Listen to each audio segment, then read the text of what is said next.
જમ્મુ કાશ્મીરમાં થયેલા આતંકી હુમલામાં મૃત્યુ પામેલા શહીદોને શ્રદ્ધાંજલિ અર્પણ કરવાના હેતુસર તાલુકા મથક હાંસોટ ખાતે વિવિધ સંગઠનના આગેવાનો દ્વારા કેન્ડલ માર્ચનું આયોજન કરવામાં આવ્યું હતું। જમ્મુ કાશ્મીરમાં પર્યટકો ઉપર થયેલા આતંકી હુમલાના સમગ્ર દેશમાં ઘેરા પ્રત્યાઘાતો પડ્યા છે, ત્યારે ઠેર ઠેર શ્રદ્ધાંજલિ સભા અને વિરોધ પ્રદર્શનનું આયોજન કરવામાં આવી રહ્યું છે, જેના ભાગરૂપે ભરૂચના હાંસોટ ખાતે પણ શ્રદ્ધાંજલિ સભા અને વિરોધ પ્રદર્શન યોજાયું હતું। તાલુકા મથક હાંસોટ ખાતે વિવિધ સંગઠનના આગેવાનો અને કાર્યકરો દ્વારા કેન્ડલ માર્ચનું આયોજન કરવામાં આવ્યું હતું, જેમાં કેન્ડલ પ્રજ્વલિત કરી મૃતકોને શ્રદ્ધાસુમન અર્પણ કરવામાં આવ્યા હતા।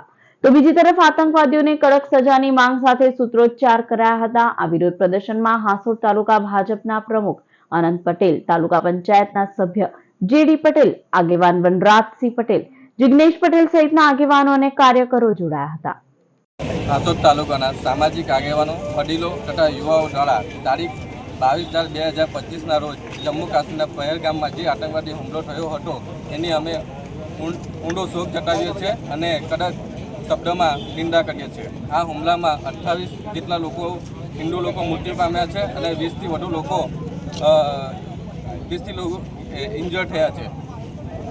જે પરિવાર પોતાના સ્વજનો ગુમાવ્યા છે એમના પ્રત્યે અમે ઊંડી સંવેદના વ્યક્ત કરીએ છીએ અને આ દુઃખના સમયમાં અમે એમની જોડે એકમતાથી ઊભા છીએ।